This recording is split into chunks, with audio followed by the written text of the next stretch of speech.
वैश्विक हिंदी संस्थान Houston America की ओर से आयोजित इस कार्यक्रम में मैं आप सभी का हार्दिक स्वागत करता हूं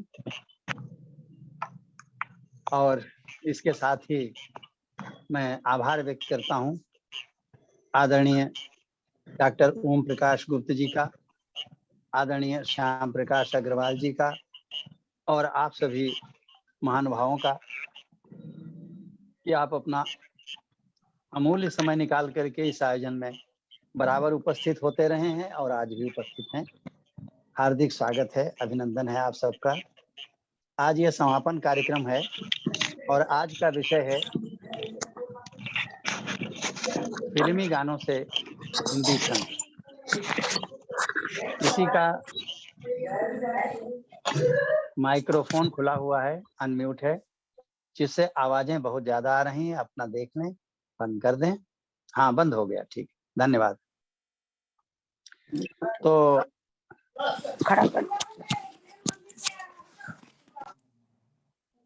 देखिए, जो लोग बातचीत कर रहे हैं या पीछे कोई आवाजें आ रही, वो लोग तो अपना माइक्रोफोन जरूर ही बंद कर दें, यानी म्यूट कर दें। और वैसे तो आपकी इच्छा है, जैसा चाहे रखें। सब प्रकार से स्वागत है, कार्यक्रम आपका है। तो मैं देखना चाहता हूँ आदरणीय डॉक्टर ओम गुप्त जी आज हैं कि नहीं हैं, हमें दिख नहीं रहे हैं मंच पे। गुरुजी, भैया थोड़ी देर में जुड़ेंगे। अभी मेरे पास मैसेज आया है कि अभी हैं, परंतु थोड़े काम पर हैं, तो थोड़ी देर में जुड़ जाएंगे। वो हैं। अच्छा। जी जी। मैं भगवान से प्रार्थना करता हूँ उनका काम मंगलमय हो जहां भी हो, और जब भी आए उनकी प्रतीक्षा रहेगी। तो आज का विषय है फिल्मी गानों से छंद। तो एक तो शब्द है फिल्मी गानों, फिल्मी गीत नहीं, फिल्मी गाने कहे जाते हैं। उसके पीछे एक रहस्य भी है, खाली ये पर्यायवाची शब्द नहीं है। जो हम लोग पर्यायवाची शब्द समझते हैं, उनमें भी अलग अलग शब्दों के अलग अलग अर्थ होते हैं। सब पर्यायवाची एक ही भाव को नहीं व्यक्त करते। जैसे पंकज जब हम कहते हैं कमल के लिए, तो हमारा अर्थ होता है कीचड़ में खिलने वाला। वहां पर विशेष भाव यही होता है। ऐसे ही अन्य शब्द हैं। तो जो कमल में है वो पंकज में बात नहीं, जो पंकज में है वो कमल में नहीं। कमल एक साधारण फूल है, लेकिन पंकज वो फूल है जो कमल में खिलता है। तो जहां ऐसी आवश्यकता होती है वहां हमको पंकज शब्द का प्रयोग करना पड़ता है। तो गाना क्यों प्रयोग किया जाता है? क्योंकि फिल्म के जो गीत हैं, जिनको हम गीत कह सकते हैं, वो गीत भी हैं, गजलें भी हैं, और दोनों का मिला जुला रूप भी है। कहीं ऐसा रूप है जिसकी व्याख्या ही नहीं हो सकती छंद शास्त्र में, फिल्मों में ऐसे भी हैं। तो उन सबको हम किस नाम से पुकारें? गीत कहें कि गजल कहें, कहीं तो दोहे भी हैं, कहीं कुछ है। तो उसके लिए गाना शब्द इसलिए प्रयोग किया गया कि वो गाए जाते हैं। फिल्मी गाने जो है उनकी पहचान गाने से ही होती, लिखने से नहीं, किसी व्याकरण से नहीं, किसी व्याख्या से नहीं। उनकी पहचान गाने से होती, वो गाए जाते, इसलिए उनको हम गाना कहते हैं। तो हम भी जब ये कहते हैं कि फिल्मी गानों से छंद, तो बहुत लोग सोचते हैं बड़ा सस्ता शब्द ले लिया, कहना चाहिए फिल्मी गीतों से छंद, तो उसमें सीमित हो जाएगा। फिल्मी गीत जब हम कहेंगे तो गीत की परिभाषा अलग है, और उसी गीत में आती हैं वो गजलें, उसी गीत में और जाने क्या क्या आता है। तो वो गाना ही है, उसके लिए शब्द उपयुक्त गीत। तो आज हम देखेंगे फिल्मी गानों से छंदों को हम कैसे सीख सकते हैं। मात्रिक और वर्णिक दोनों प्रकार के छंदों को हम फिल्मी गानों से सीख सकते हैं, बहुत आसान है। इसके पहले कि इस प्रकरण को प्रारंभ करें, हम आपसे ये निवेदन करना चाहेंगे कि पिछले 11 एपिसोड में या पिछले 11 कार्यक्रमों में जितना भी छंद के विषय में हमने बताया, विविध रूप बताए, विभिन्न प्रकार के छंद, उनके रूप, उनको पढ़ने के लिए क्या क्या और जानकारी चाहिए, उनका प्रयोग कहाँ कहाँ होता है, गीत, गजल,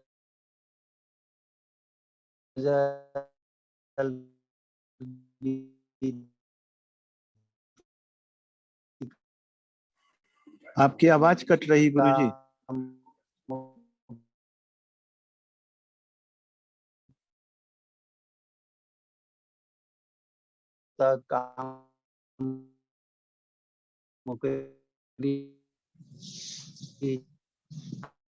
आवाज नहीं आ रही है सर।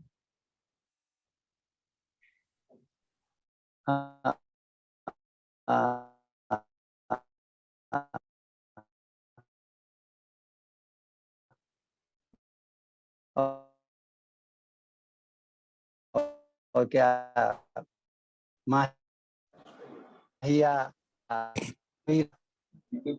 गुरुजी आवाज नहीं आ रही है।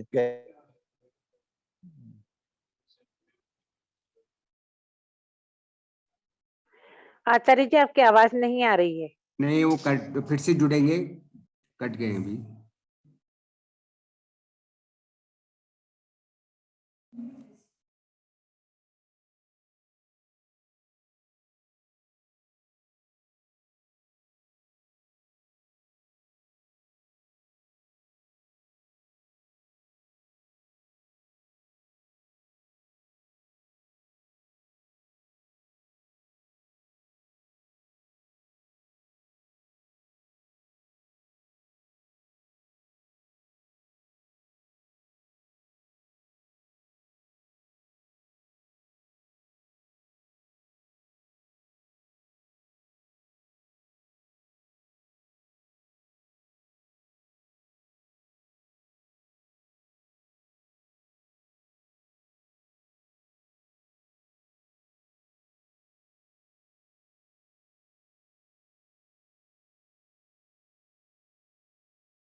हम दोबारा जुड़े हैं, बीच में डिस्कनेक्ट हो गया था जी।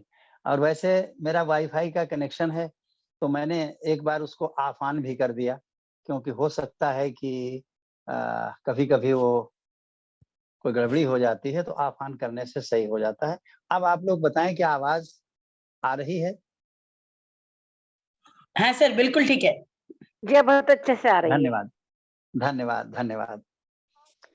ये जो वाक्य है, क्या मेरी आवाज आ रही है, यह आजकल इंटरनेट पे, फेसबुक पे इतना कॉमन हो गया है, इतना अधिक प्रयोग होता है और इतना उबाऊ भी हो गया है, इसको बोलने में अच्छा नहीं लगता है कि हर आदमी यही कहता है, क्या मेरी आवाज आ रही है, क्या मेरी आवाज आ रही।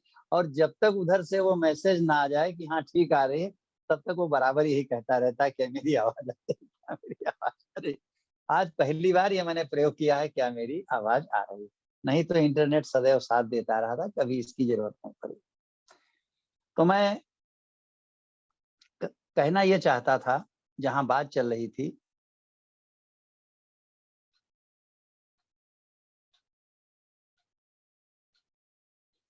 कि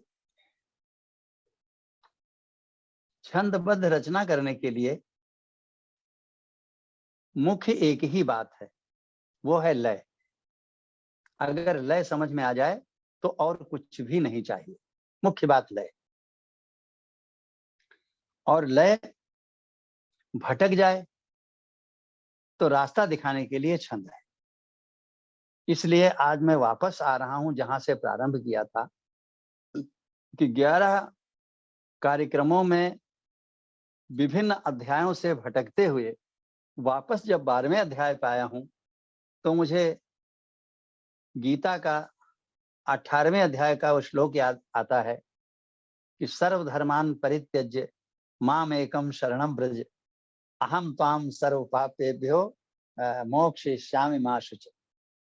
तो ये कौन कहता है? कृष्ण भगवान।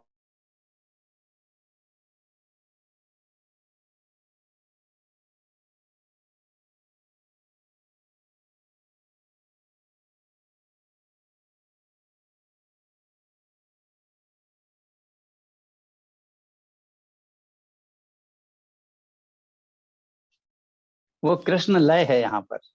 और छंद के साधकों से वो लय कह रही है कि ये नीरव जी ने जितने भी आपको धर्म बताए हैं पिछले 11 प्रसारणों में, 11 अध्यायों में, 11 पाठों में, सबको भूल करके लय कह रही है, सबको भूल करके माम एकम शरणम ब्रज, केवल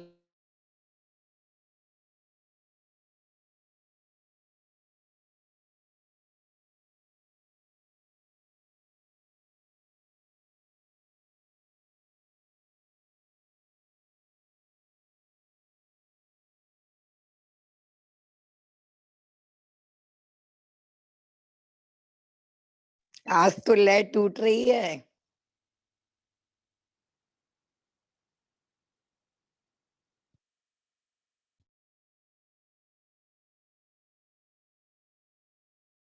ऐसा लग रहा है लय छूट रही है, लय टूट रही है।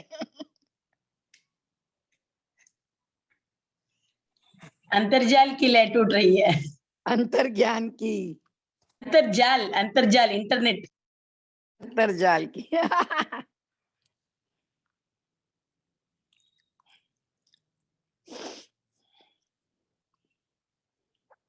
आप म्यूट हैं गुरुजी। गुरुजी आप खोलिए अपने आप को, अपनी माइक ऑन कीजिए। वो हर बार म्यूट हो जाता है जब दोबारा कनेक्ट होता है। ये अब हमको पता चल गया। देखिए अब तो आवाज आ रही होगी। जी आ रही है, आ रही है। अच्छा, मुझे स्क्रीन पे जो फोटो दिख रहे थे और नहीं दिख रहे हैं, लगता है कुछ। चलिए, तो टुकड़ों टुकड़ों में सही बात तो पहुंचती रहेगी।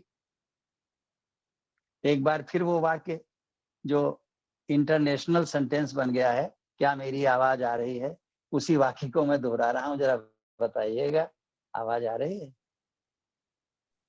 आ रही है आवाज। नहीं आ रही। आ रही है, आ रही आ है। रही है, आ रही है। अब स्पष्ट आ रही है।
गुरुजी म्यूट कर लीजिए, शुरू कर सकते हैं आप,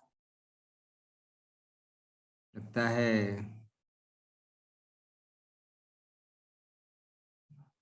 या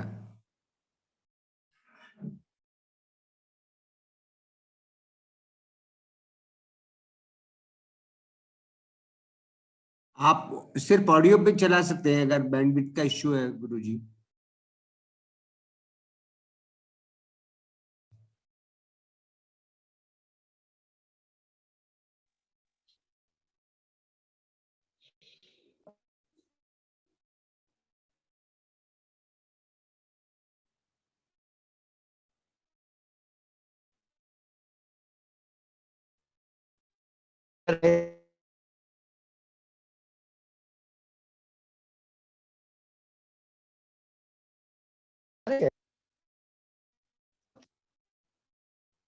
धन्यवाद।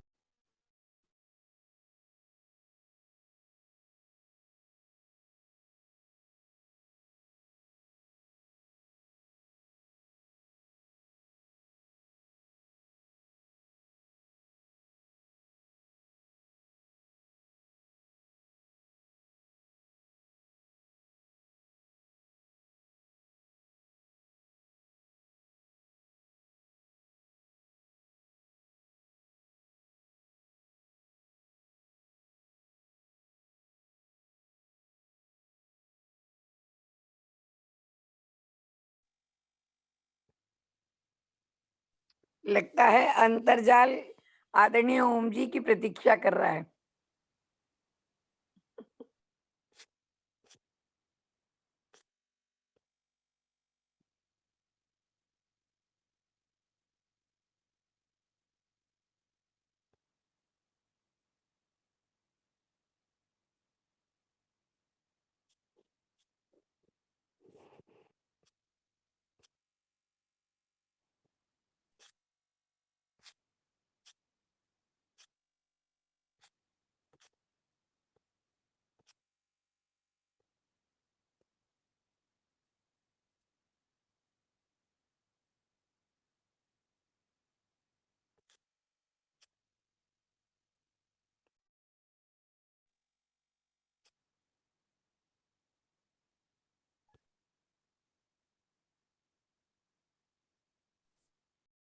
भारती जी आपका माइक्रोफोन म्यूट पर रखिए हमेशा।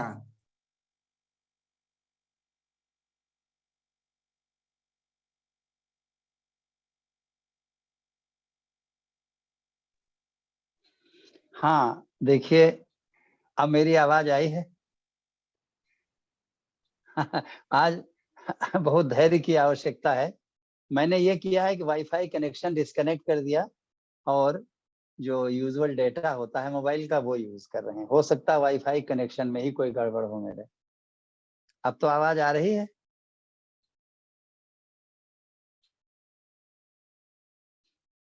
अब आ रही है आवाज। अच्छा अच्छा अच्छा अच्छा। तो बात यहाँ पे चल रही थी कि छंदबद्ध कविता का मुख्य आधार लय है और उस लय को हम किसी स्रोत से प्राप्त कर लें, अपने मन में बैठा लें, तो हमारा रास्ता खुल जाता है छंदबद्ध कविता का। और प्रायः छंदबद्ध कविता चाहे गीत, गजल, मुक्तक कुछ भी हो, प्रायः सभी रचनाकार लय से ही लिखते हैं, कहीं से लय प्राप्त करते हैं और जब लय उनके मन में बैठ जाती है तो उसी लय से लिखने लगते हैं।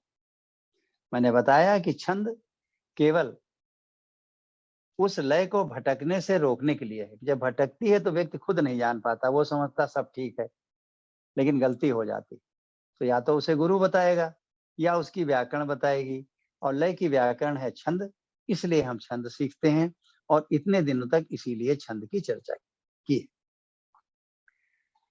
अब हमने एक ऐसे ही रोचक बात कर दी थी कि जैसे कृष्ण ने कहा, वैसे लय भी आपसे कह रही है कि सब कुछ त्याग करके एकमात्र मेरी शरण में आ जाओ, लय की शरण में आ जाओ।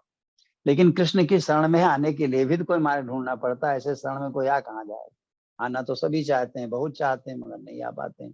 तो भक्ति मार्ग, ये मार्ग, वो मार्ग, सखी मार्ग, गोपी मार्ग, तमाम मार्ग हैं। तो ऐसे ही लय को प्राप्त करने के बहुत से मार्ग हैं। किसी को कीर्तन भजन गाते सुने, किसी को कोई छंदबद्ध कविता लय में गाते सुने तो मन में उसको बैठा ले। मैंने इसका साधन आज फिल्मी गाने क्यों रखा है कि फिल्मी गाने सबसे सुगम और सबसे उपयुक्त साधन है मेरी दृष्टि में लय को प्राप्त करने के लिए। क्योंकि फिल्मी गाने बजते रहते हैं और दिमाग में बराबर लोगों के नाचते रहते हैं। अगर कहीं भूल भी जाओ तो उस गाने की पंक्ति को YouTube पे डालिए, YouTube पे वो गाना मिल जाएगा, सुन लीजिए, लय को मन में बैठा लीजिए और उसी लय पे लिखना प्रारंभ कीजिए।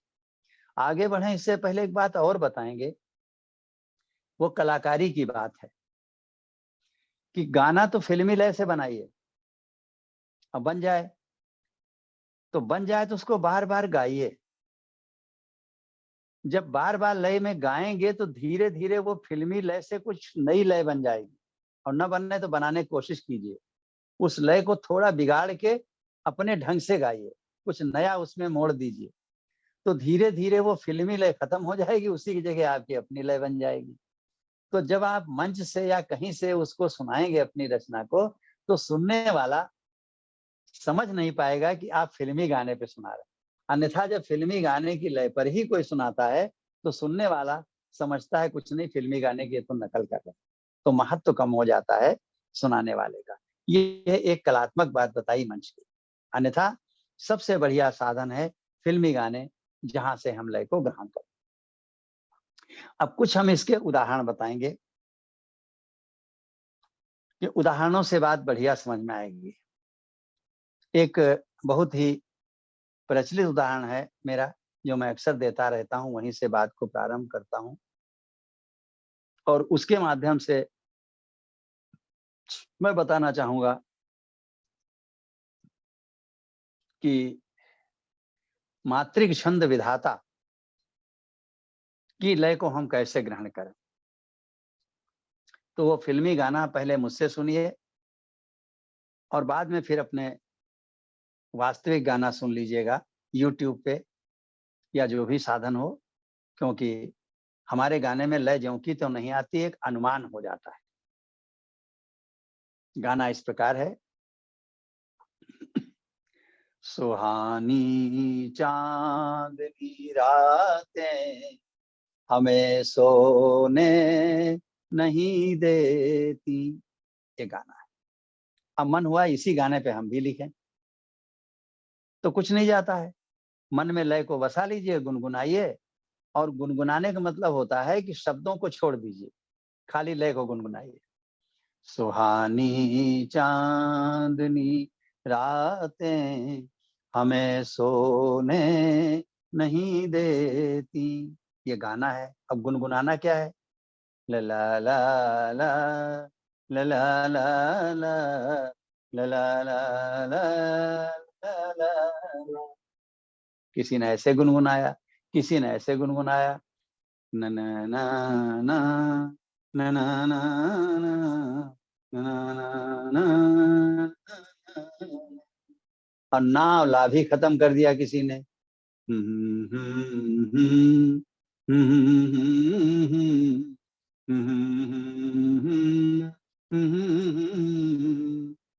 ऐसे लय को बैठा लिया।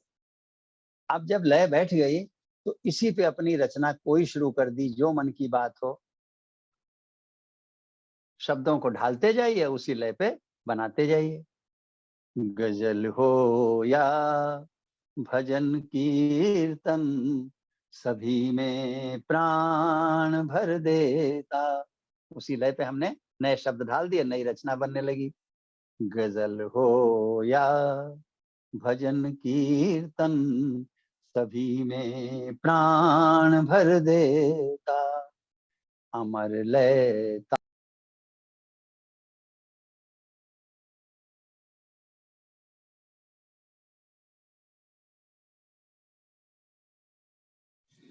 आपकी आवाज फिर कट गई।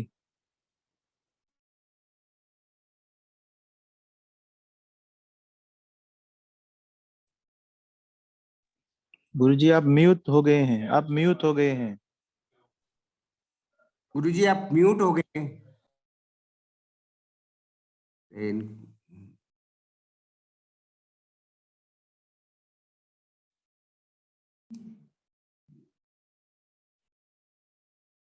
गुरुजी म्यूट हो गए हैं आप।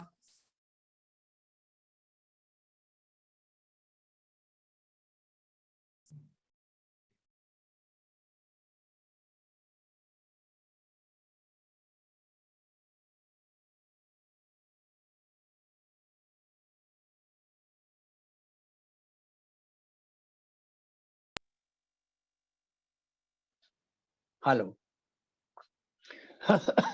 कुछ बीच में अवरोध आ गया था, तो ये मुक्तक बन गया। अब जैसे मुक्तक बना तो लय आ गई तो गीत भी बन जाएगा, गजल बन जाएगा, कीर्तन बन जाएगा, भजन बन जाएगा, जो आप चाहेंगे वो बन जाएगा। अब बनने के बाद हमको परखना भी है कि कोई गलती तो नहीं हो गई, तो इसी लय से हम छंद को निकाल लेंगे। छंद को निकालने के लिए क्या करेंगे, जहां पर लघु है वहां लघु का प्रयोग करेंगे, जहां गुरु है वहां गुरु का प्रयोग करेंगे, छंद की मापनी बन जाएगी। कैसे बनेगी देखिए। सुहानी चांदनी रातें हमें सोने नहीं देती, 4 टुकड़े हमने किए हैं।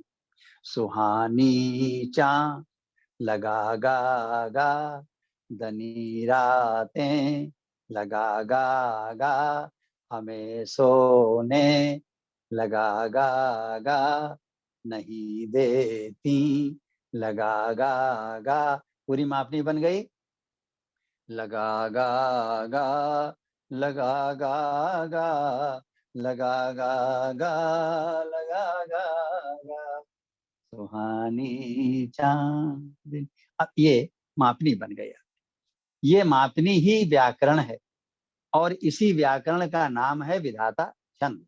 विधाता छंद तो नाम है, वो तो बनाने वाले ने रख दिया। अगर हम उनकी जगह जिन्होंने बनाया है, मान लीजिए हमारे आदरणीय श्याम प्रकाश अग्रवाल जी बनाते और कहते ये श्याम छंद है, तो श्याम छंद हो जाता। अगर सरस्वती मल्लिक जी बनाती, कहती है तो सरस्वती छंद है, तो ये सरस्वती छंद हो जाता। नीलम झा जी बनाती, कहती है तो नीलम छंद है, तो ये नीलम छंद हो जाता। ये बनाने वाले का अधिकार है वो छंद का नाम रखे।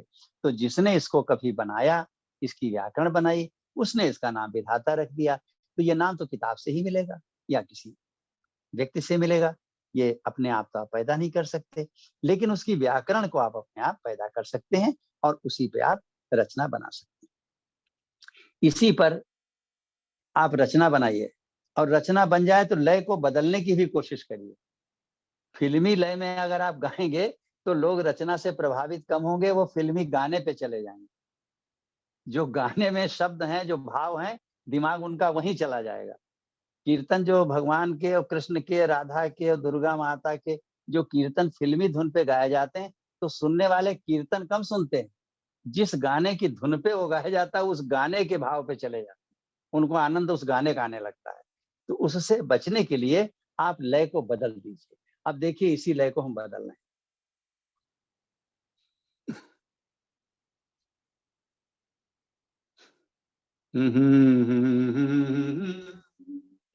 चीज वही, देखिए लय बदल जाएगी। बता नव वर्ष इतना तो कि तू लाया नया क्या है, बता नव वर्ष इतना तो कि तू लाया नया क्या है, लगा गा गा, लगा गा गा, लगा गा गा, लगा गा गा, बता नव वर्ष इतना तो कि तू लाया नया क्या है। बता नव वर्ष इतना तो कि तू लाया नया क्या है, निशा की भेंट चढ़ने फिर दिवस आया नया क्या है। अब धुन बदल गई और छंद वही रहा। तो मेरा कहना है कि फिल्म से धुन लीजिए, अब खूब उसको मन में बैठा के अपनी रचना कर लीजिए। जब रवां हो जाए धुन, तो धीरे धीरे बदलने की कोशिश कीजिए, उसमें कुछ बदल डालिए, ताकि उसमें फिल्म की छाप न रह जाए। अब चूंकि नया वर्ष आ रहा है और मैं तो नए वर्ष तक आपको मिलूंगा नहीं, तो इसलिए आज मैं इस गीतिका को, ये गीतिका है, पूरी सुनाना चाहूंगा आपको। 4 युग्म और हैं, सुन लीजिए। खुशी है धूप आंगन की, लगा गा गा लगा गा गा, खुशी है धूप आंगन की, हवेली हो रही ऊंची। खुशी है धूप आंगन की, हवेली हो रही ऊंची, किसी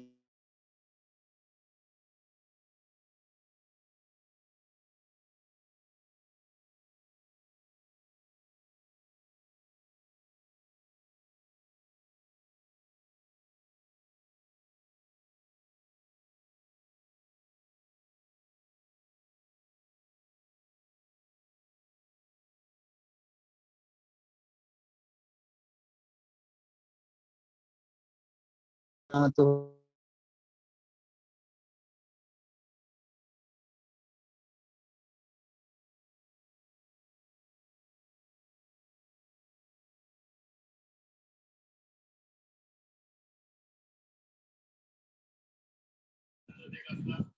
गुरुजी सुनाई नहीं दे रहा है। कहाँ प्रारंभ होता है, कहाँ पर अंत है होता, कहाँ प्रारंभ होता है, कहाँ पर अंत है होता, समय के चक्र ने फिर प्रश्न उलझाया, नया क्या है बता नववर्ष, इतना तो कि तू लाया, नया क्या है। और इसका अंतिम युग्म है,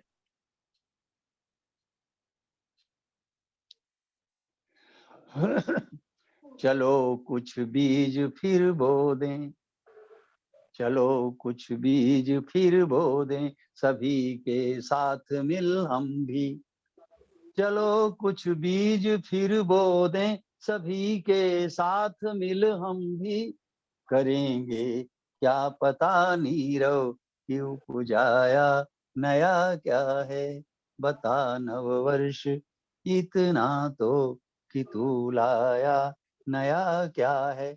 इस प्रकार आपने एक फिल्मी गाने को पकड़ा और उस फिल्मी गाने से आपने एक मापनी बनाई।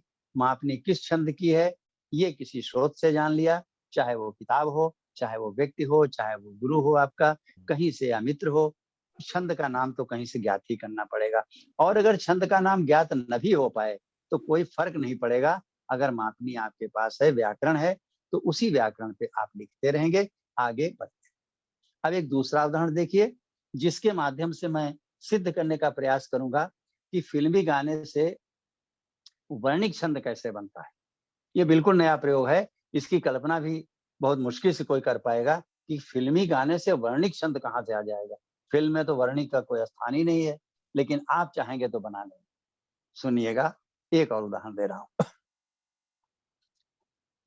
तुम ही मेरे मंदिर, तुम ही मेरी पूजा, तुम ही देवता हो, तुम ही देवता। इसकी इतनी लाइन लीजिए। हाँ, एक बात यहाँ बता दें, जो जो याद आता जाए, कि जब कभी फिल्मी गाने से आप लय को ग्रहण करिएगा तो ये ध्यान रखिएगा कि पूरा फिल्मी गाना जरूरी नहीं कि एक ही लय में हो, एक ही छंद पे। फिल्म वाले जब लिखते हैं तो सब उनकी मनमानी चलती है, जब मन होता है लय उसको छंद को बदल देते हैं। एक दो मात्राएं बढ़ा लेना, एक दो मात्राएं दबा लेना, ये उनके बाएं हाथ का खेल है। अब वो संगीत में पूरा कर लेते, संगीत की ताल बनी रहती है, अब उच्चारण को कम और ज्यादा कर लेते हैं, कभी मात्रा पतन कर देंगे और कभी मात्रा का विस्तार कर देंगे। तो इसलिए फिल्म की नकल करते समय सावधान भी रहना है कि आप अगर मुखड़े से किसी गीत के मुखड़े से लय पकड़ें तो ये न समझें कि पूरे गीत में वही छंद होगा, वही लय। हो भी सकती है, नहीं भी हो सकती। तो हम इसकी केवल इतनी लय लेते हैं, तुम ही मेरे मंदिर, तुम ही मेरी पूजा, बस। अब इसमें देखें लघुगुर कहाँ कहाँ आया। तुम ही में रे मंदिर, तुम ही में री पूजा, तुम ही में लगागा, रे मंदिर लगागा, तुम्ही में लगागा, रिपूजा लगागा, 4 बार लगागा आया तो मापिनी बन गई। क्या बन गई? लगागा लगागा, लगागा लगागा, और आगे कहना है तो लगागा लगागा, लगागा लगागा, तुम्ही मेरे मंदिर। अब 4 बार लगागा का प्रयोग करके जो मापनी बनी वो किसी छंद की है। उस छंद का नाम आपको किसी स्रोत से ग्रहण करना पड़ेगा, और वो क्या है? वो वाचिक भुजंग प्रयाग छंद है।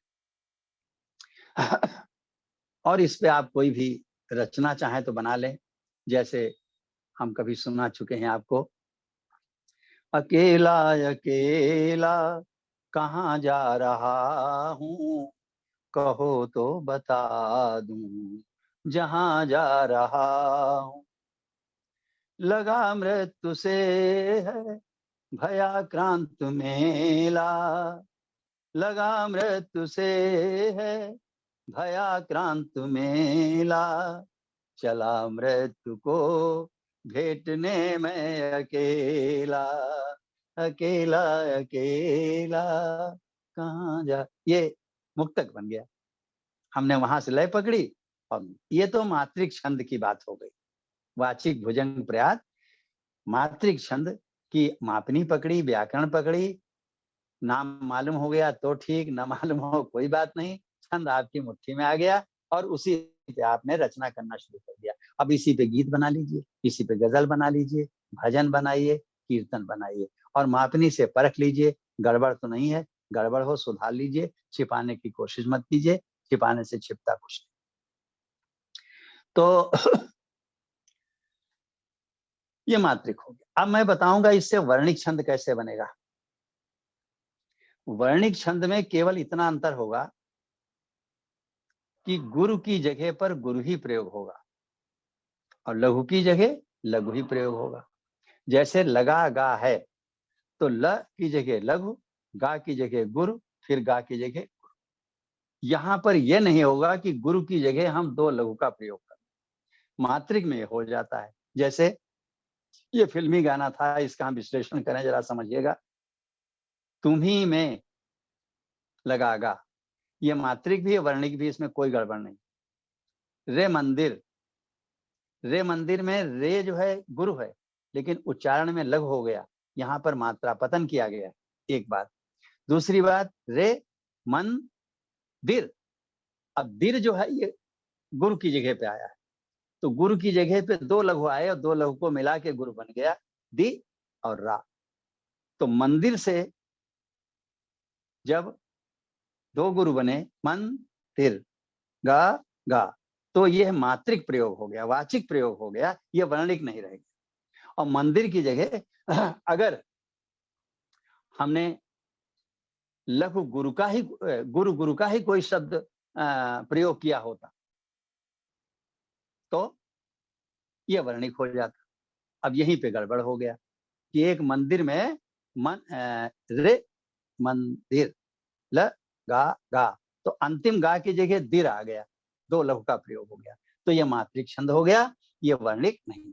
और अगर उस 2 लघु की जगह हम गुरु का ही प्रयोग करें तो यही जो है वो वर्णिक हो जाएगा, ये मेरा कहना है। अब आप लघु की जगह लघु और गुरु की जगह गुरु प्रयोग करिए तो आपका वर्णिक छंद बन जाएगा। अब आपको मैं बताना चाहता हूं कि मैंने जो उदाहरण सुनाया था वो अगर वर्णिक में ढाल के देखेंगे तो पूरा का पूरा सही बैठेगा। वो हमने ऐसे ढंग से उदाहरण बना के लिखा है कि वो मात्रिक में भी फिट है और वर्णिक में। पूरा पढ़ लीजिएगा क्योंकि सब छंद विज्ञान से ही मैं बता रहा हूँ।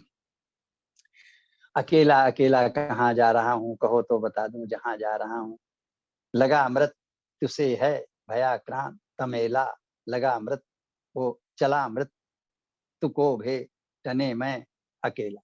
कहीं भी गुरु की जगह 2 लघु प्रयोग नहीं। तो मैंने एक ऐसा उदाहरण दे दिया, दोनों फिट हो गए। अब मैं एक उदाहरण दे रहा हूं, ये वास्तव में संस्कृत का बहुत ही प्रसिद्ध छंद है, इसका नाम है भुजंग प्रयाग। जब मात्रिक रूप में प्रयोग करते हैं, वाचिक रूप में करते हैं तो कह देते हैं वाचिक भुजंग प्रयाग। मूल रूप से यह वर्णिक छंद है। तो वर्णिक जब प्रयोग करेंगे, लघु की जगह लघु और गुरु की जगह गुरु, तो कैसे प्रयोग करेंगे? एक तो आपने उसमें देखा जो हमने मुक्तक सुनाया, और आप अपने प्रचलित छंदों में देखिए जो संस्कृत के छंद हैं। तो उसमें संस्कृत में बस एक बात में गड़बड़ होगा, गड़बड़ नहीं है, वो परंपरा है कि संस्कृत में तुकांत नहीं होता है। हिंदी छंद में जब प्रयोग करेंगे तुकांत होगा। अकेला अकेला कहाँ जा रहा हूँ, कहो तो बता दूं जहां जा रहा हूँ, कहाँ जा रहा हूँ और जहां जा रहा हूँ, कहाँ जा रहा हूँ, ये तुकांत हो गया। फिर दूसरी पंक्तियों में लगा मृत्यु से है भयाक्रांत मेला, चला मृत्यु को भेटने में अकेला, एला एला दोनों में आया, तुकांत हो गया। लेकिन संस्कृत में तुकांत नहीं होता है, ये परंपरा रही है संस्कृत छंदों की। कहीं मिल जाए धोखे से तो मिल जाए, नहीं तो तुकांत की ओर ध्यान भी नहीं जाता है संस्कृत के छंद श्लोक लिखने वाले, तो उस पर न जाइएगा। बाकी आप छंद देखिए।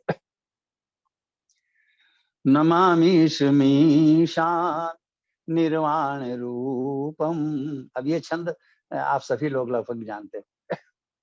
नमामि मीशान निर्वाण रूपम, लगागा लगागा लगागा लगागा, नमामि मीशान निर्वाण रूपम। अब चारों लगागा अलग अलग देखिए, क्योंकि बोर्ड तो है नहीं, मैं सब जुबान से ही बात करता हूँ, कानों से ही आप सुनते हैं, इसलिए आप ध्यान दीजिएगा।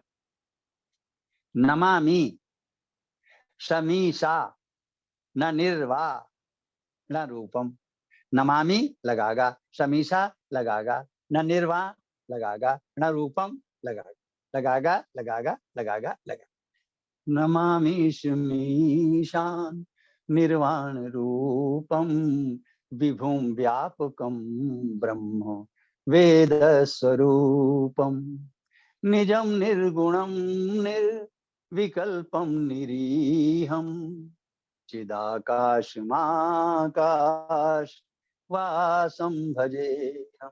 ये एक छंद हो गया भुजंग प्रयास। इसके आगे भी है, आप लोग पढ़े होंगे कि निराकार मोंकार मूलम तुरीयम, गिरा ज्ञान गोतीत मीशम गिरीशम, करालम महाकाल कालम कृपालम, गुणागार संसार पारम नतोहम। संस्कृत में जब श्लोक पढ़ते हैं तो कभी भी संधि का विग्रह करके नहीं पढ़ते। अगर विग्रह करके पढ़ेंगे तो मात्रा भार बदल जाएगा, छंद बिगड़ जाएगा, विद्रूप हो जाएगा। इसलिए कभी भी यह न प्रयास करें कि हम संधि का, गद्य जब संस्कृत का पढ़ते हैं तो संधि का विग्रह, समझना हो तो संधि का विग्रह कर ले, विग्रह करके तो समझेंगे नहीं, समझ नहीं पाएंगे कौन कौन शब्द हैं। लेकिन जब श्लोक को गाते हैं और उसके छंद को समझने का प्रयास करते हैं तो कभी भी संधि का विग्रह नहीं करेंगे, जैसी संधि होगी वैसे पढ़ेंगे। जैसे निराकार ओंकार मूलम तुरीयम, तो इसमें हम ऐसे नहीं कर देंगे निराकारम ओंकारम या ओंकार मूलम तुरीयम, अलग अलग नहीं करेंगे, हम एक में पढ़ेंगे। निराकार रमोंकार रमूलम तुरीयम। और सुनने में चाहे जैसा लगे, इससे मतलब नहीं, अर्थ निकले ना निकले, अर्थ तो नहीं निकलेगा, लेकिन उसको हम देखेंगे उन्हीं टुकड़ों में जिन टुकड़ों में वो मापनी बनी है। तो मापनी क्या है? लगागा लगागा लगागा लगागा, निराका लगागा, रमोंका लगागा, रमूलम लगागा, तुरीयम लगागा। ऐसे उसका आप लोग सदैव देखेंगे कि कहाँ कहाँ लघु आए हैं, कहाँ कहाँ गुरु आए हैं, और मापनी बन जाएगी। तो ये एक हमने उदाहरण दिया कि अब आपके सामने फिल्मी गाने से एक वर्णिक छंद बन गया जिसकी मापनी है लगागा लगागा लगागा लगागा। विशेषता है कि गा की जगह यानी गुरु की जगह हम दो लघु प्रयोग नहीं कर सकते, गा की जगह लल का प्रयोग नहीं कर सकते। इस प्रकार हमने देखा कि फिल्मी गानों से मात्रिक और वर्णिक छंद सीख सकते हैं। अब और भी हैं।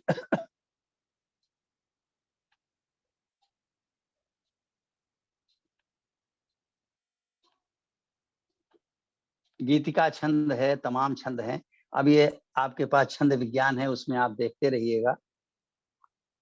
जैसे गीतिका छंद पे मैं अक्सर सुनाता रहता हूँ, तो वो हमारी अपनी लय है जिसमें हम सुनाते हैं, लेकिन फिल्मी गाने से पकड़ना हो तो एक गाना है, आपकी नजरों ने समझा प्यार के काबिल मुझे,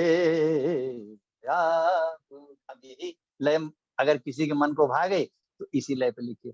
अब आपको इससे पहले मैंने सुनाया था, वर्जनाएं काव्य में यदि हो समादृत क्या की, ये किसी कार्यक्रम में सुनाया था, उस लय को भूल जाइए। अब इस फिल्म से अगर इसको हम लिखते तो कैसे लिखते, आपकी नजरों ने समझा प्यार के काबिल मुझे, वर्जनाएं काव्य में यदि हो समादृत क्या कहें, वर्जनाएं गाल गा गा गाल गा गाल गा गा गाल गा, आपकी नजरों ने सम।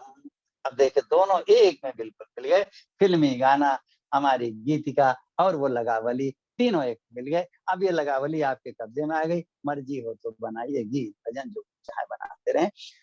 अब इसके बाद मैं बताऊंगा वो ऐसे भी गाने हैं जिनकी मापनी नहीं, वो काम कठिन होता है। सबसे कठिन होता है बिना मापनी के छंद की लय को पकड़ना और सही करके लिखना। उसमें आपको सहारा तो लेना पड़ेगा। लय तो आप ले लेंगे फिल्म से और उस लय पे आप लिखने भी लगेंगे, लेकिन लय का भटकाव जो है उसको जांचने के लिए, परखने के लिए जब आपको व्याकरण की आवश्यकता पड़ेगी तो वह व्याकरण आपको पुस्तक से ही लेनी पड़ेगी, वो स्वयं पैदा नहीं कर पाएंगे। लेकिन बिल्कुल असंभव नहीं है, आखिर उस व्याकरण को किसी मनुष्य ने ही तो पैदा किया होगा, चाहे वो ऋषि हो, चाहे मुनि हो, चाहे आचार्य हो छंद का, तो आप भी कर सकते हैं। लेकिन इसकी संभावना 99.99% नहीं है, 0.01% है। ऐसा नहीं कि संभव नहीं, मगर सामान्यतः संभव नहीं होता है कि फिल्मी गाना जो बिना मापनी का है आप देख करके उसकी व्याकरण समझ पाए। इसलिए वहां पर पढ़ना ज्यादा आवश्यक है। असंभव नहीं, असंभव के निकट है, पास में। तो ऐसा हम एक छंद लेते हैं, छंद क्या पहले फिल्मी गाना लेते हैं, आप सुनिएगा।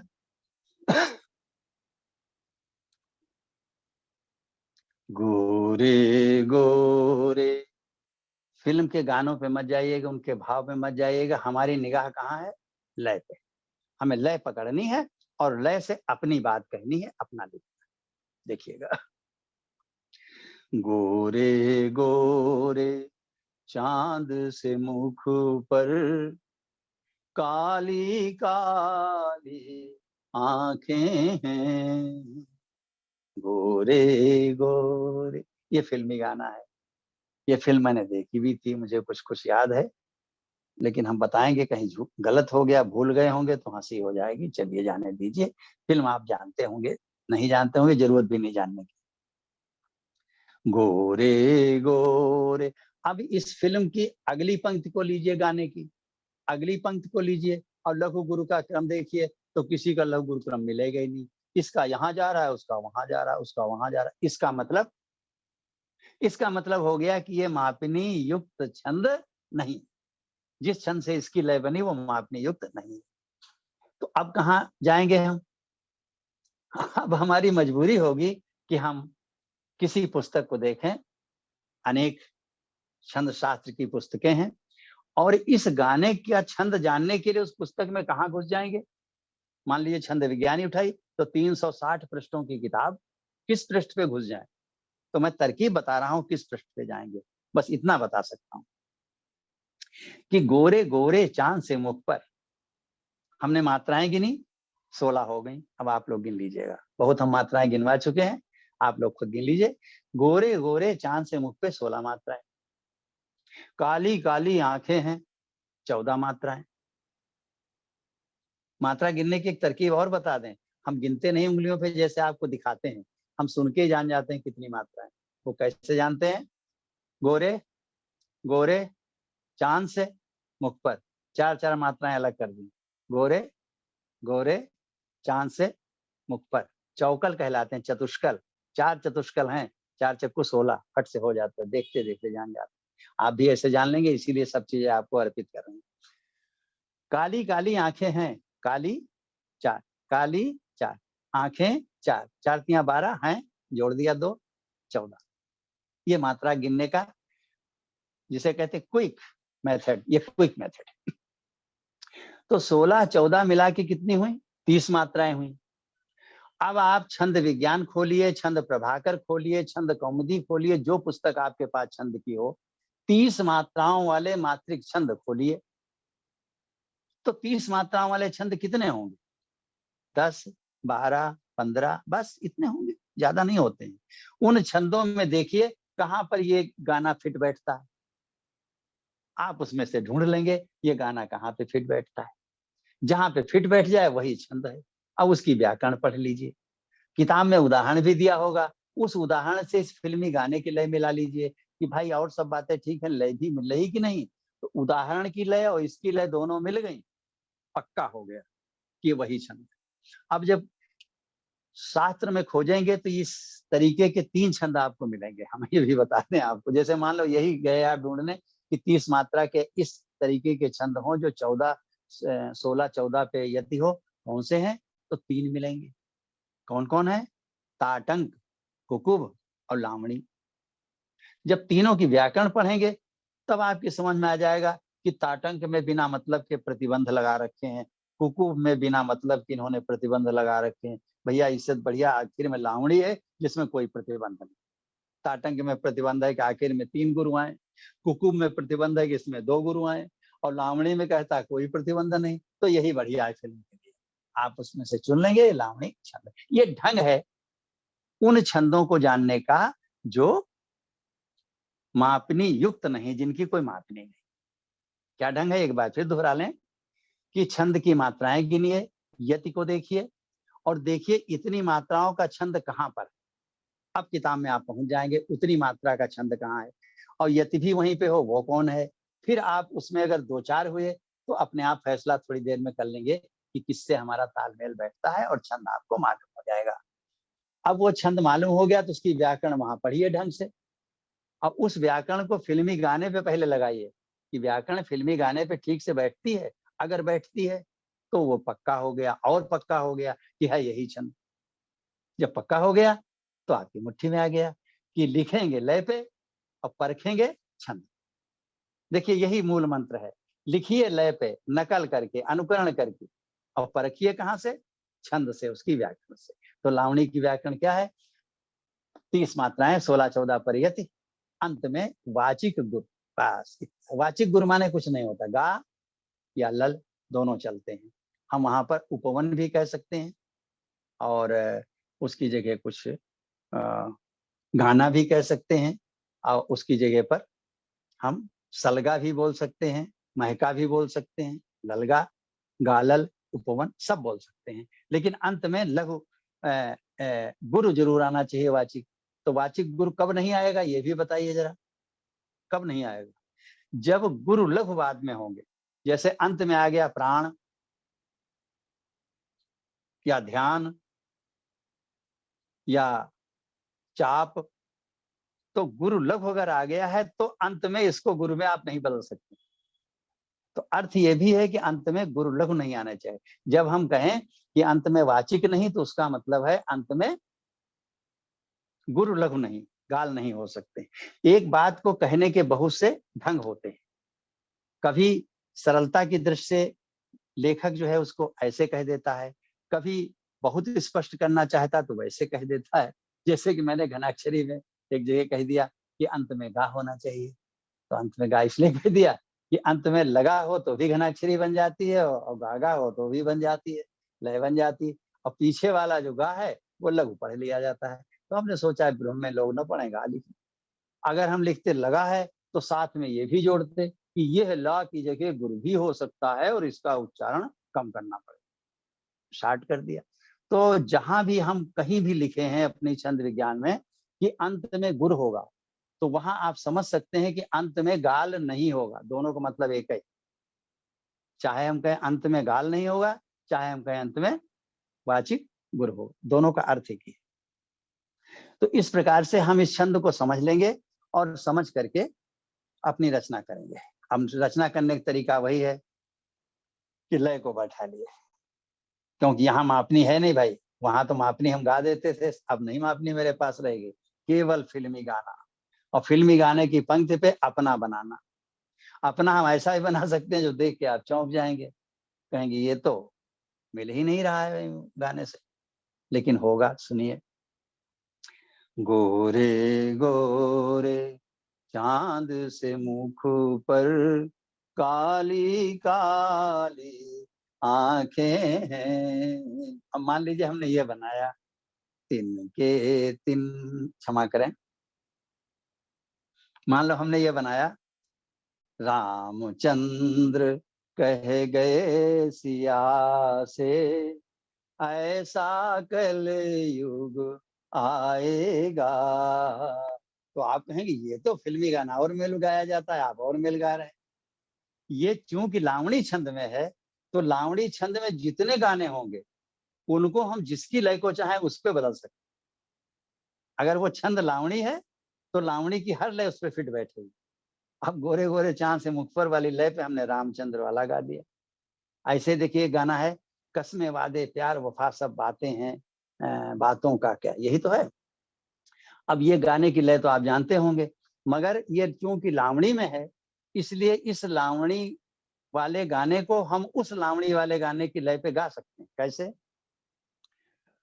कसमें वादे प्यार वफा सब बातें हैं, बातों का क्या, कसमें वादे। अब देखिए मूल गाने की लय और थी, हमने उसको गा दिया इसमें।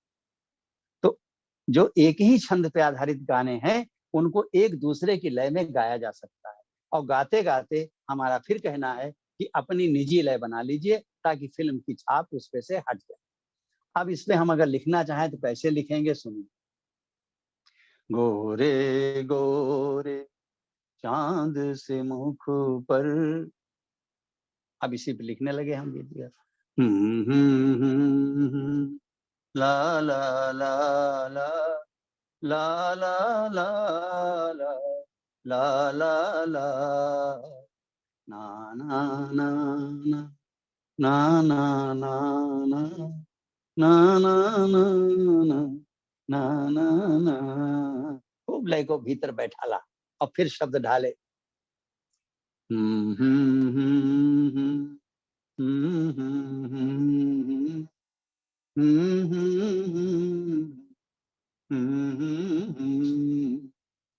शिल्प सधी गीतिका विधा है, जैसे अनुशासित जीवन। शिल्प सधी, शिल्प सधी गीतिका विधा है, जैसे अनुशासित जीवन। दोनों के प्रणयन से होता पग पग सुख का संवर्धन। शिल्प सधी। अब इसी लय से हमने गीतिका का युग्म पढ़ने का ढंग भी निकाल दिया। अब उसी ढंग पे हम युग्म पढ़ते जा रहे हैं। मुखड़ा युग्म तुकांत छंद लय, इनके सरस समागम से। मुखड़ा युग्म, मुखड़ा युग्म तुकांत छंद लय, इनके सरस समागम से। हिंदी पोषित बने गीतिका, जब हो एक विशेष कहन। शिल्प सधी गीतिका विधा है, जैसे अनुशासित जीवन। गोरे गोरे चांद से मुख पर काली काली आंखें हैं, ला ला ला ला। ऐसे धुन बनाइए हृदय में, ऐसे लिखिए और बाद में ग्रामर को, व्याकरण को अपने छंद से मिला लीजिए। ये लावणी छंद आपका तैयार हो गया। बस एक छंद और बताएंगे, उसके बाद आज की बात समाप्त करेंगे। थोड़ा समय नेट ने ले लिया, नहीं तो मैं 60 मिनट के आगे नहीं बढ़ता, क्योंकि कम से कम 2 उदाहरण हो जाए। एक छंद और उसके लिए एक गाना और, फिल्मी गाना। फिर मैं कहूंगा फिल्मी गाने के भाव में मत जाइएगा, हमें लय से मतलब है। दिल लूटने वाले जादूगर, अब मैंने तुझे पहचाना है। मित्रों, ये 2 जो बताए बड़े इंपॉर्टेंट गाने हैं फिल्मी। अगर इनकी लय पकड़ ली तो 2 छंदों में बहुत बढ़िया पहचान आपको आ जाएगी, चौपाई और पद पादाकुलक, जिसमें अच्छे अच्छे रचनाकार भटक जाते हैं। गीत संग्रह की जाने कितने हमने किताबें देखी हैं जिनमें रचनाकार भटक गए, चौपाई से पद पादाकुलक पे आ जाते हैं, पद पादाकुलक से चौपाई पे चले जाते हैं। इसलिए इन 2 का उदाहरण लिया है, देखिएगा। दिल लूटने वाले जादूगर, अब मैंने तुझे पहचाना है, ला ला ला ला ला ला ला ला ला ला ला ला ला ला ला।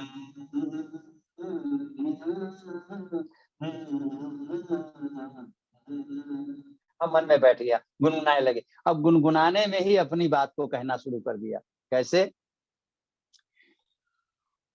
रण जिस गर्भकोश में निराकार आते आते साकार हुआ। देखिए लय मिलेगी कि नहीं? दिल लूटने वाले जादूगर, अब मैंने तुझे पहचाना है, जिस गर्भकोश में निराकार आते आते साकार हुआ। इच्छा की भी न प्रतीक्षा की, ऐसा पोषण सत्कार हुआ। इच्छापेक्षी तरुकल्प लगा, जिसके आगे बस नाम नाम। विधि की ऐसी पहली कृति को, मन बार बार करता प्रणाम। दिल लूटने वाले जादूगर, अब मैंने तुझे पहचाना है। और सुनते जाइए। वह शक्ति हमें दो दया निधे, कर्तव्य मार्ग पर डट जावें, पर सेवा पर उपकार में हम जग जीवन सफल बना जावें। और सुनिए। जो भरा नहीं है भावों से, जिसमें बहती रसधार नहीं, वो हृदय नहीं है पत्थर है, जिसमें स्वदेश का प्यार नहीं। इसी में श्याम नारायण पांडे की वो हल्दी घाटी सुनिए। रण बीच चौकड़ी भर भर कर, चेतक बन गया निराला था, राणा प्रताप के घोड़े से पड़ गया हवा काला था। और जैसे गाने का आरोह है, जरा उसमें देखिए। हवा का पाला था, गिरता न कभी चेतक तन पर, राणा प्रताप का कोड़ा था। अब देखिए, वहां तो प्रेम का गीत है, दिल लूटने वाले जादूगर, तो अपनी वाणी को मधुर करता है। अब आप ओज की कविता पढ़ते हैं तो अपनी वाणी को थोड़ा कठोर कर दीजिए, तो लगने लगेगा हाँ आप ओज की कविता पढ़ रहे हैं, और फिल्म का असर खत्म हो जाएगा। गिरता न कभी चेतक तन पर, राणा प्रताप का कोड़ा था, वह दौड़ रहा अरिमस्तक पर, या आसमान पर घोड़ा था। दिल लूटने वाले जादूगर, अब मैंने तुझे पहचाना है। दिल लूटने वाले जादूगर, 16 मात्राएं। अब मैंने तुझे पहचाना है, 16 मात्राएं, 16 16 32 मात्राएं। छंद जानने के लिए किसी छंद शास्त्र की किताब में गए, चाहे छंद विज्ञान में ही गए, और 32 मात्रा के छंद ढूंढे, तो 32 मात्रा के 2 ही 3 छंद मिलेंगे, 4 6 होंगे ज्यादा से ज्यादा, इससे ज्यादा नहीं है। और उन छंदों में मिला लीजिए कि कौन सा छंद इसकी लय से मिलता है, वही छंद आपका हो गया। उस छंद का नाम है मत्त सवैया छंद, और उसी को राधे श्यामी छंद भी कहा जाता है। पंडित राधेश्याम ने इसी छंद पे पूरी रामायण लिखी थी। ये छंद बहुत लोकप्रिय है, इसीलिए उदाहरण मैंने लिया, और उन्हीं के नाम पे इस छंद को लोग राधेश्यामी छंद भी कहने लगे। तो इस प्रकार से आपको उस छंद का ज्ञान हो गया। अब उसकी व्याकरण को आप वहां पढ़ लीजिए। व्याकरण लिखी होगी कि भाई ये 16-16 मात्रा के इसमें 2 टुकड़े होते हैं, बीच में यति होती है, और हर 16 मात्रा के अंत में गाल भी आ सकता है। चौपाई में कभी गाल नहीं आता, इसमें गाल, देखिए चौपाई से अंतर बता रहे हैं, इसके अंत में गाल आ सकता है।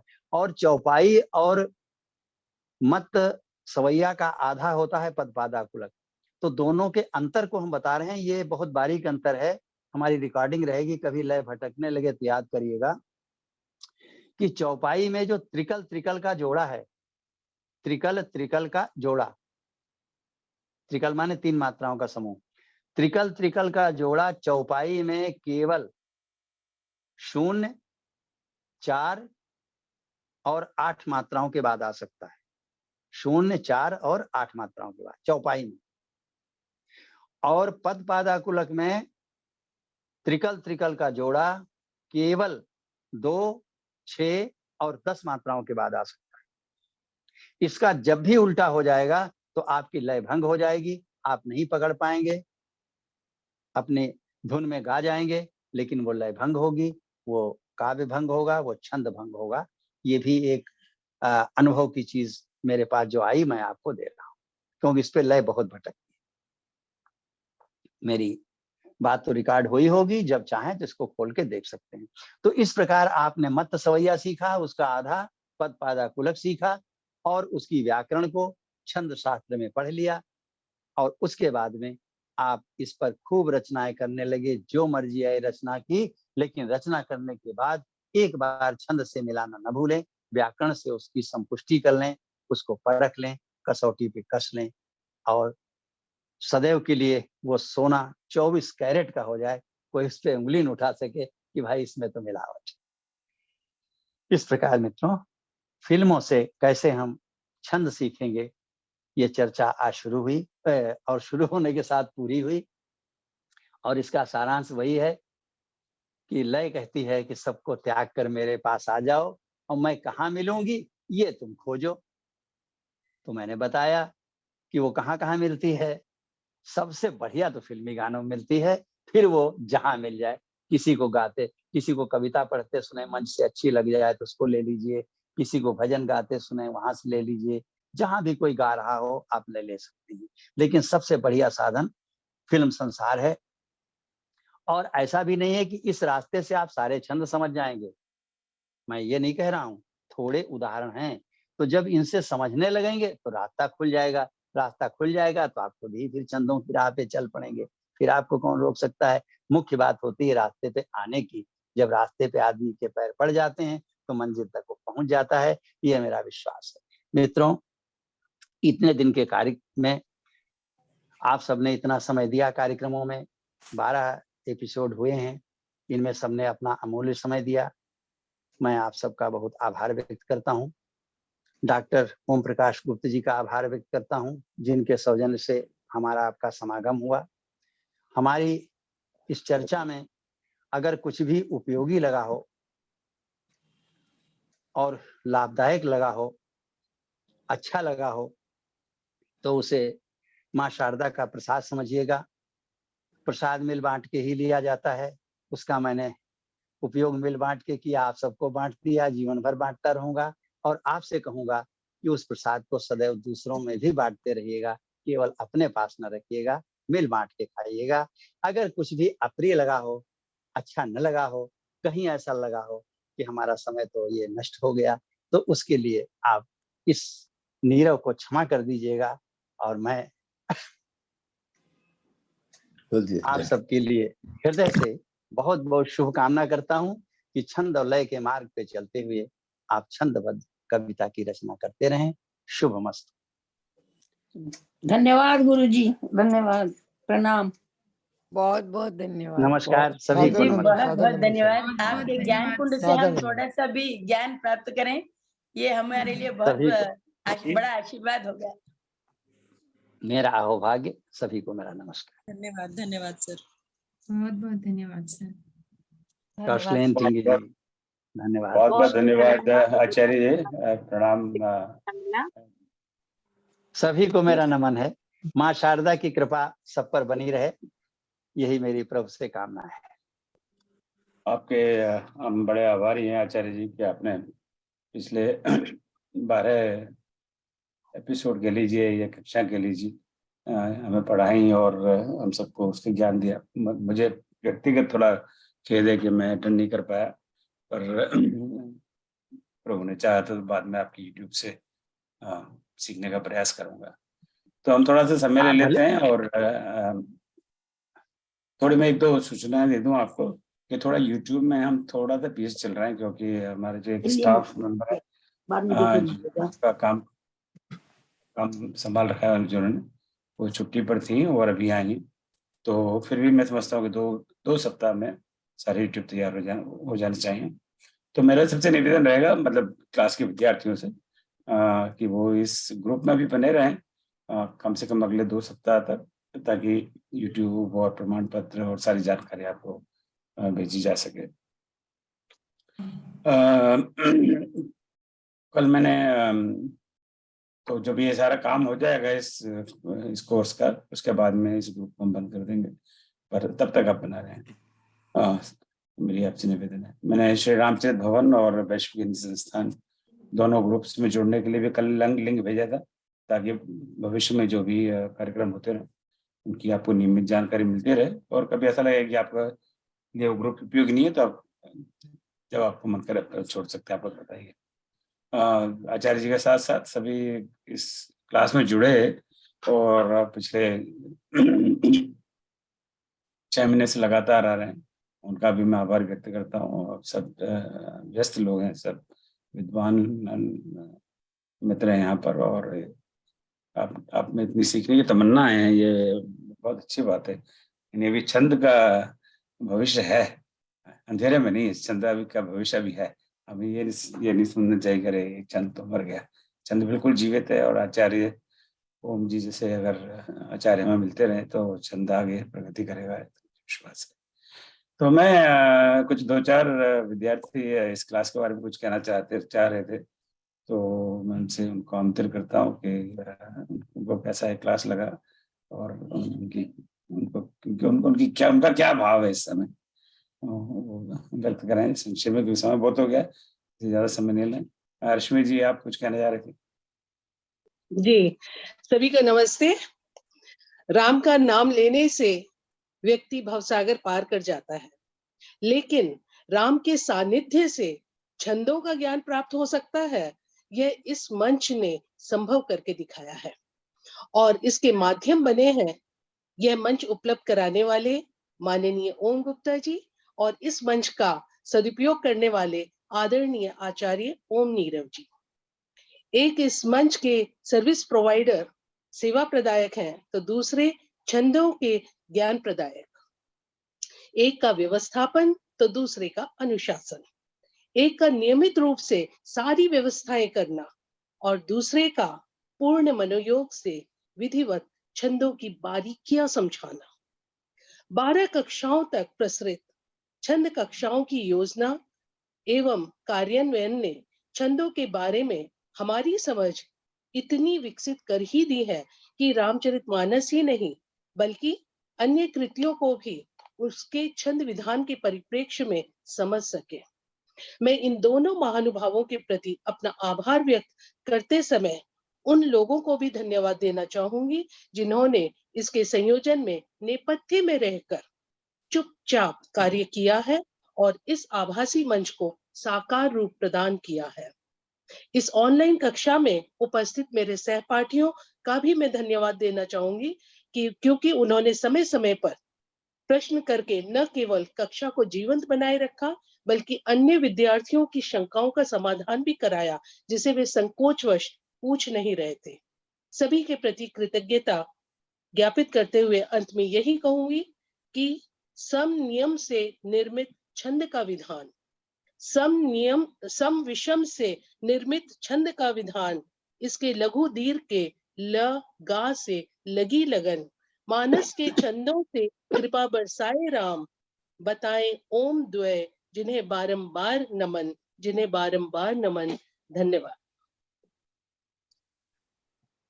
बहुत बहुत धन्यवाद रश्मि जी, थैंक यू सो मच। आपने मुझे कहाँ इसमें लगा दिया, मैंने तो कुछ किया नहीं। अब मैं आदरणीय राजरानी जी से प्रार्थना करूंगा, आप म्यूट पर हैं डॉक्टर साहब, अनम्यूट करें आप प्लीज। जी प्रणाम करती हूँ सबको, और इस अद्भुत संयोजन में हम सहभागी बने, ये ओम द्वय की कृपा है। एक ओम से पूरा ब्रह्मांड तर जाता है, यहाँ तो दो दो ओम के प्रकाश हैं। सचमुच मैं आरुषि जी की इस बात से सहमत हूँ। मैं भी इसी बात से अपनी बात शुरू करना चाह रही थी। इतनी सरल तरल ज्ञान की राशि हमें उपलब्ध हो गई। छंद को मैं 36 साल साहित्य पढ़ाकर भी कठिन समझती थी, आदरणीय गुरुवर ने उसको सरल कर दिया। मैंने उनकी विधा को कुछ कुछ सीख कर कुछ दोहे उनकी श्रद्धा में लिखे हैं, ताकि बात समाहार में कह सकूं। ज्ञान से आजे नैन द्वय, ये में लिखा उजास, प्रज्ञा नित पुलकित करे, गुरु अनमोल सुवास। आदरणीय ओम जी, ओम नीरव जी को बहुत बहुत बहुत बहुत श्रद्धा के साथ मैं ये समर्पित कर रही हूँ। छंद छंद पर रख दिया कुमकुम सा विश्वास, उन्हें विश्वास था कि हम सीख ही जाएंगे। मन मंजूषा भर दिया अनुपम सहज प्रकाश, सरल तरल कर ज्ञान को ललित मधुर भर बोल। उन्होंने कितना फिल्मी माध्यम से उसको सरल बनाया, शब्द शब्द कर संधान को बना दिया अनमोल। ये मैंने तत्काल लिखे हैं, तो कुछ उसमें त्रुटि होगी जो मैं बाद में गुरुवर से गुरु से उऋण हो सकें, संभव नहीं अनुमान। धन्य धन्य सा हृदय है, करो सदा प्रणाम। लगावली का सार तो गुरुजी दिया बताए, लगावली का सार तो गुरुजी दिया बताए, साधन आराधन करो सहज सिद्ध हो जाए। और मात्रा मात्रा में भरा लगावली का खेल, मात्रा मात्रा में भरा लगावली का खेल, युक्ति रहस्यों से भरा वर्ण वर्ण का मेल। कहा बहुत कुछ जा सकता है, पर इस प्रसन्न मुद्रा पर, इस सरल तरल भाव पर जो कहा जाए कम है। भारत की सनातनी गुरु परंपरा को आपने साक्षात कर दिया। सबके हृदय में अपार श्रद्धा है आपके प्रति, और आपने जिस भाव से माँ शारदे की साधना को हम सब में वितरित किया, हम कृतज्ञ हैं।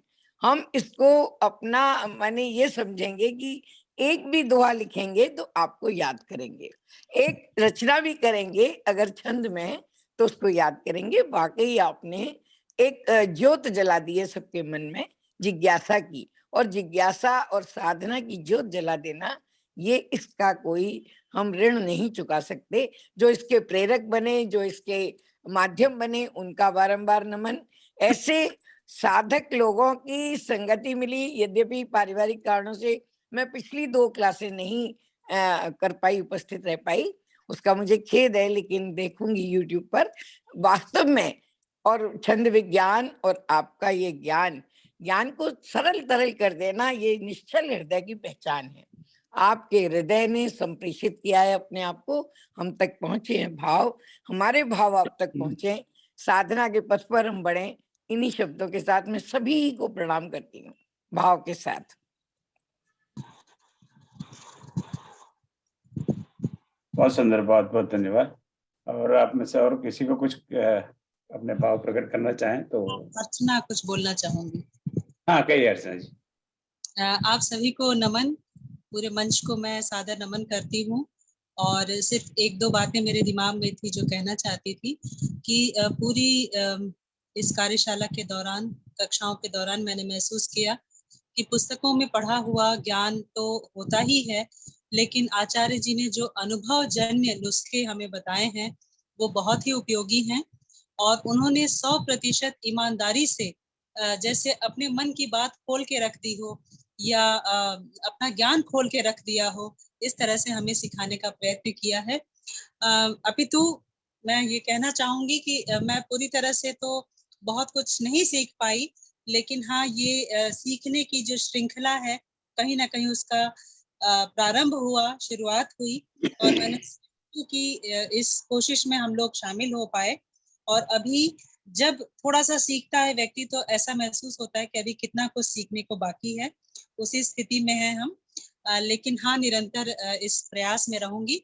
और बहुत हृदय से धन्यवाद देती हूँ इतने अच्छे ज्ञान के लिए, और हमारे संयोजक और जो इसके वाहक बने उन्हें भी धन्यवाद, और सारे मंच के मेरे जो साथी हैं जिनके साथ हम सीखते रहे उन सभी को भी बहुत बहुत बहुत बहुत धन्यवाद। नमस्कार गुरुजी, विजय- मैं भी 2 बातें करना चाहती हूँ। हाँ, कहिए पद्मावती जी। जी, जब हम पोस्ट ग्रेजुएशन किया था तो करस्पॉन्डेंस किया था, मैं हमेशा सोचती थी कि अगर कोई मुझे व्याकरण की इस छंद विधा के बारे में कोई बताए। मुझे व्हाट्सएप ग्रुप के मदद से आपके पास जुड़ने का मौका मिला, और आज मुझे एक उस पर तो एक लगाव तो आ गया। अब आगे देखते हैं कि प्रत्यक्ष रूप से सीखने पर बहुत कुछ एहसास हुआ, और प्रत्यक्ष रूप से बहुत कुछ जानने का मौका मिला। अभी आगे पुस्तक और ये दोनों मिलाकर जैसे गुरुजी ने कहा, आपको जो भी वार्णिक या वाचिक जो भी छंद आपके दिमाग में एक लयबद्ध रूप में आप जानना चाहेंगे और उसको एक प्रत्यक्ष रूप में लगाकर देखेंगे, तो छंद से उसका तुलनात्मक अध्ययन करके आप अच्छी तरह से छंद विज्ञान का उपयोग करके एक अच्छे से गीत या रचना का प्रारंभ कर सकते हैं। तो गुरुजी से प्रत्यक्ष रूप में सीखकर बहुत कुछ अच्छा लगा, और गुरुमुखता सीखने से कितना लाभ होता है इसका हमने प्रत्यक्ष रूप से अनुभव भी किया। उनको बहुत बहुत धन्यवाद, आपको भी बहुत बहुत धन्यवाद, सभी मेरे सहपाठियों को भी बहुत बहुत धन्यवाद। बहुत बहुत धन्यवाद पद्मावती जी। सर और मैं कोई कुछ अपने- कहना चाहूंगी। हाँ, कहिए प्लीज। जी, ओम सर, मैं ये जैसे उन्होंने कहा कि आपने इसकी शुरुआत की और ओम सर ने हमें पूरे समय पढ़ाया, तो दोनों लोगों को सबसे पहले बहुत बहुत धन्यवाद, प्रणाम, आभार, सब कुछ। और ये छंद रचना बहुत मुश्किल लग रही थी, ऐसा लग रहा था कि ये बस बड़े बड़े व्याकरणाचार्यों और उनके बस की बातें हम तो सोच नहीं सकते हैं या फिर उस तरीके से समझ नहीं सकते हैं। तो ये कक्षाएं जब अभी ज्वाइन की हूँ और इसके बाद जो भी कुछ सीखा, तो उतना मुश्किल नहीं लग रहा है, और ऐसा लग रहा है कि हाँ, ये सरल है, इसको हम इसका उपयोग बाद में भी कर सकते हैं। एक ओम सर, आपसे एक निवेदन है कि आप भविष्य में भी अगर हम कुछ लिखें तो उस पर अगर आप आलोचना, समालोचना या कुछ अपने सुझाव दें तो बहुत बहुत आभार होगा, ये मेरी प्रार्थना है। और मैंने आपकी कुछ किताबें मंगवाई हैं, सर की कुछ किताबें मंगवाई हैं, और मैं उसको पढ़ना मैंने थोड़ा बहुत शुरू किया है, पढ़ूंगी और तसल्ली से। जितना पढ़ती हूँ लगता है उतना हमारा ज्ञान थोड़ा है, और कितना साहित्य कितना गहरा है, सीखने को कितना ज्यादा है। बहुत बहुत धन्यवाद सर। और सर, आपको इस तरह के कार्यक्रम के संचालन के लिए भी बहुत बहुत धन्यवाद। और मतलब अनजाने में ही हम सीख लिए, क्योंकि ऐसे लग रहा था कि क्लासेस पता नहीं अटेंड कर पाऊंगी या नहीं, पर समय निकल जाता है शुरुआत करने से। तो एक तरह से प्रेरित करने के लिए बहुत बहुत धन्यवाद।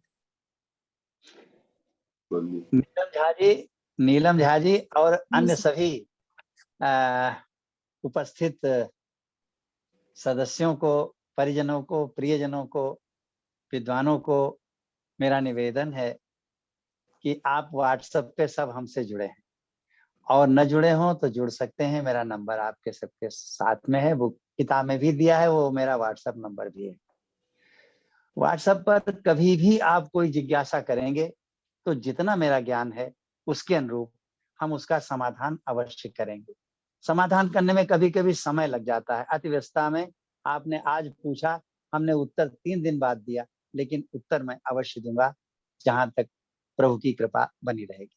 बस इतना जरूर चाहूंगा कि एक रचना में जो हम सुझाव दें और आप सुधार करें, तो उसके बाद एक रचना हमें और भेजिए जिसमें पुनः वही चीज प्रयोग हुई हो और उसमें बिल्कुल शुद्ध हो, वो त्रुटि दोहराई न गई हो। तो मुझे लगेगा कि वास्तव में मेरा वो सुधार करना या सुझाव देना सार्थक रहा। सदैव आप सबका स्वागत, सबका स्वागत। धन्यवाद गुरुजी, प्रणाम। बहुत बहुत धन्यवाद। Anybody else? नहीं तो फिर बहुत रात 10:30 बज गए भारत में, इसलिए बहुत रात समय भी नहीं लेना चाहता। Anybody has like to say anything?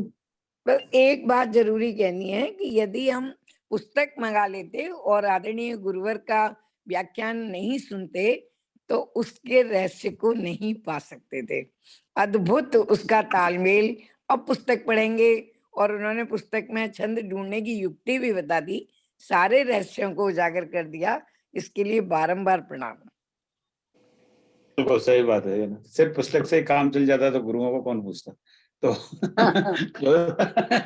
आप स्वयं गुरु हैं, आपको तो पता ही है। तो चलिए, बहुत बहुत धन्यवाद पुनः आचार्य जी आपका और सब मित्रों का जिन्होंने क्लास अटेंड किया। एक आशा बार करते हैं पुनः और मेरी ओर से सबका आभार है, नमन है और मेरी शुभकामना है कि माँ शारदा की कृपा आपकी साधना में निरंतर बनी रहे।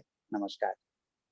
धन्यवाद। नीरव जी से निवेदन है कि भविष्य में भी कभी किसी विषय पर हमें ज्ञान देने के लिए इनके पास समय हो तो हम अवश्य उनको सुनना चाहेंगे, चाहे कोई क्लास हो, चाहे कोई एक स्टैंड अलोन कोई किसी विषय पर लेक्चर हो, वक्तव्य हो, तो आप मुझे बताएं नीरव जी।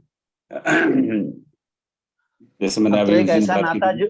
ऐसा नाता एक जुड़ गया है कि हृदय से तो हम सदैव आपके तब सामने आ और जैसे आचार्य जी ने कहा कि इसको हमें आगे भी बढ़ाना है।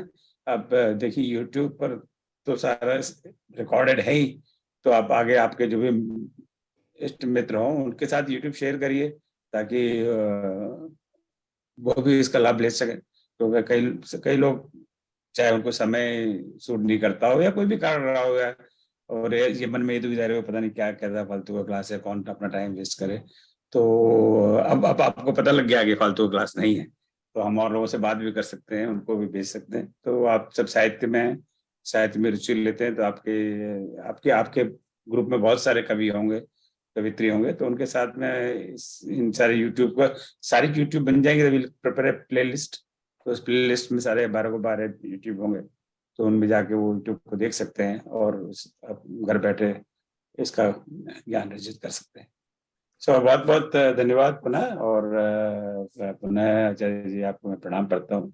आपने हमारा आमंत्रण आप स्वीकार सबको किया प्रणाम है, और नमन है। सम्मति दी और इस क्लास कराने के लिए, और बड़ी प्रभु कृपा से ये यज्ञ सफल हुआ। बहुत बहुत धन्यवाद। जय श्री राम। आप सबको प्रणाम और जय श्री राम। जय श्री नमस्कार।